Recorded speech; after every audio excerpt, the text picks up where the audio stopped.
Hello, Scott here. Day 10 of the 25 days of Thanksgiving. And today, been working on a lot of client projects and staying busy, have a lot going on. And of course, thinking about and contemplating the topic for tonight at church for the Wednesday night service, as well as the my 10th day of 25 days of Thanksgiving and what the focus would be today.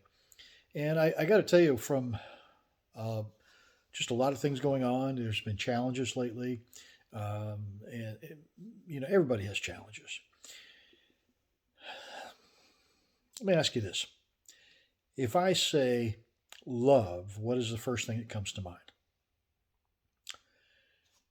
It's a topic that is oftentimes spoken of broadly in God's love towards us and Christ's love towards us, because it is great. It's huge. It's pure.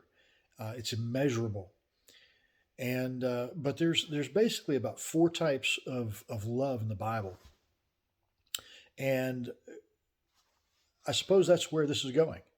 Okay, I suppose that day 10 of the 25 days of Thanksgiving, the topic is love, and I'm thankful for love. What would life be like if you didn't have love in your life?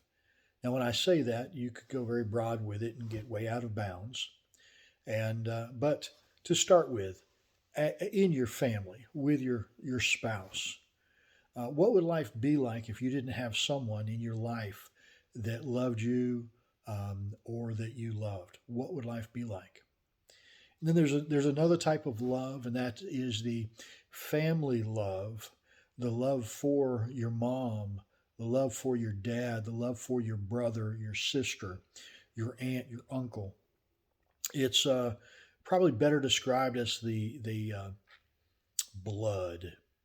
You know, two kids fighting on the school ground. You go out there and it's two brothers and they're fighting. And you're like, man, those guys are always fighting. They're just brothers. Yeah. Well, then you go and get in the middle of it and try to break them up. All of a sudden, they turn on you because blood is thicker than water. They say.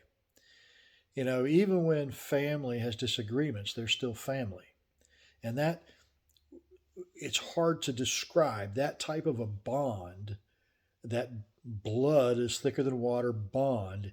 Good time and bad time, they're still your family.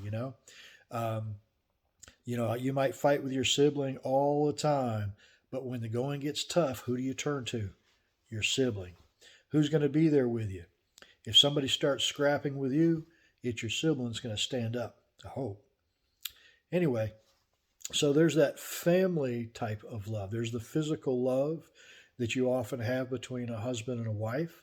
Then there's that family love, the love that a mom has with a baby and a child has for a mom and you have for brothers and sisters. Okay? Then there's I'll call it a friendship type of love. Now, there's more specific words for this language, and I'm gonna hold that from this video for a reason. I'm hoping you come to the service tonight because I'm feeling like that's the direction this is going to go. Anyway, there's friendship love, and friendship love is a usually a love that's built with experience, experience based love. You trust somebody, you care for them because you've built a long term friendship and relationship with them. You know it's someone you can trust. Okay, and there's a term for that. And again, I hope you come tonight. I think we might be hitting this tonight. A friendship love is also the one that you would have at church, your brotherly love, if you will, with Christian friends. Okay, your close personal confidant and at work, your colleague at work that you trust and work with. So and you might have best friends over your years, and then the fourth type of love is that love that only really it emanates from God. And there are some that like to describe how we can have agape love, and that's a tough one. Actually, when Jesus returned, he asked Peter, "Do you love me?" And he asked in the sense of agape. And Peter's response was three times, "You know I love you. You know I love you. You know I love you." But he was referring more in the sense of friendship, brotherly love, if you will. And again, we might get into this evening. We'll see where the service goes for this evening. But agape love, in its purest sense, is a sacrificial love.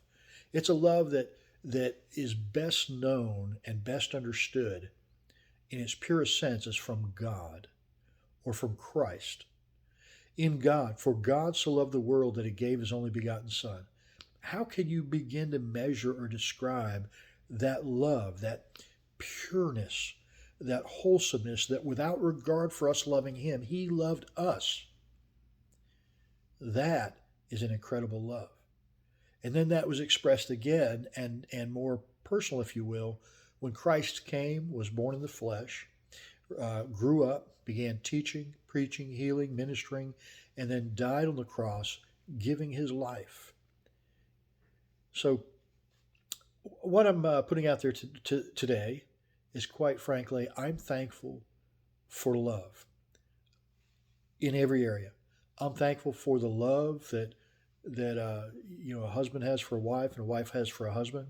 I'm thankful for the love that you have with between you and your child, and I'm thankful for the love that you have with brethren, brotherly love, and I'm also thankful for that great and wonderful mystery, that perfect agape love that God has towards us. I'm thankful for love. God bless you.